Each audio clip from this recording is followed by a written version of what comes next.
జిల్లా వైఎస్ఆర్ కాంగ్రెస్ పార్టీ కార్యాలయంలో జాతీయ ఉపాధ్యాయ దినోత్సవ వేడుకల్ని ఘనంగా నిర్వహించారు. ఈ కార్యక్రమంలో మాజీ MP Modugula Venugopal Reddy, YSR teachers federation అధ్యక్షులు మాదిరెడ్డి శ్రీనివాస్ రెడ్డి, ఇతర వైసీపీ నేతలు పాల్గొన్నారు. డాక్టర్ సర్వేపల్లి రాధాకృష్ణన్ చిత్రపటానికి పూలమాలలు వేసి నివాళులర్పించారు. రోజుకి 18 గంటల పాటు కష్టపడే వ్యక్తి డాక్టర్ సర్వేపల్లి అని ఈ సందర్భంగా మోదుగుల వేణుగోపాల్ రెడ్డి, మాదిరెడ్డి శ్రీనివాస్ రెడ్డి తెలిపారు. ఆయన జీవితాన్ని అందరూ స్ఫూర్తిగా తీసుకోవాలని అన్నారు. సమాజంలో అత్యంత పవిత్రమైన, గౌరవప్రదమైన వృత్తి ఉపాధ్యాయ వృత్తి అని వారు పేర్కొన్నారు.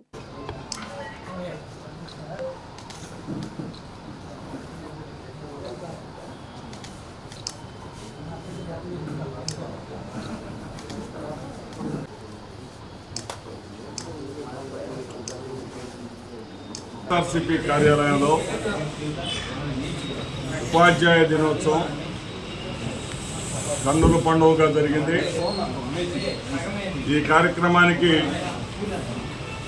మరి మాజీ పార్లమెంట్ సభ్యులు మోదుగుల వేణుగోపాల్ రెడ్డి గారు, అదేవిధంగా ఏఎస్సీ కళాశాల విశ్రాంత ప్రిన్సిపల్ డాక్టర్ కోల్యం ముత్యం గారు అతిథులుగా హాజరవటం, అదేవిధంగా సన్మాన గ్రహీతలను సత్కరించడం చాలా సంతోషదాయకం. ఇక్కడ ఒక ఉపాధ్యాయుడిగా నేను కూడా ఒక రిటైర్డ్ అధ్యాపకుడిని. నా జీవనం మొత్తం కూడా విద్యార్థులతో మమేకమైనటువంటి పరిస్థితి. ఉపాధ్యాయుడికి ఉండేటటువంటి ఆనర్ ఎటువంటిదంటే,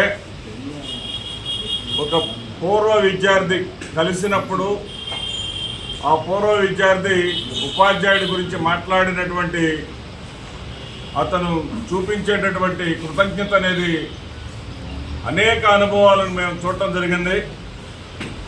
ఒకసారి సికింద్రాబాద్ రైల్వే స్టేషన్లో నేను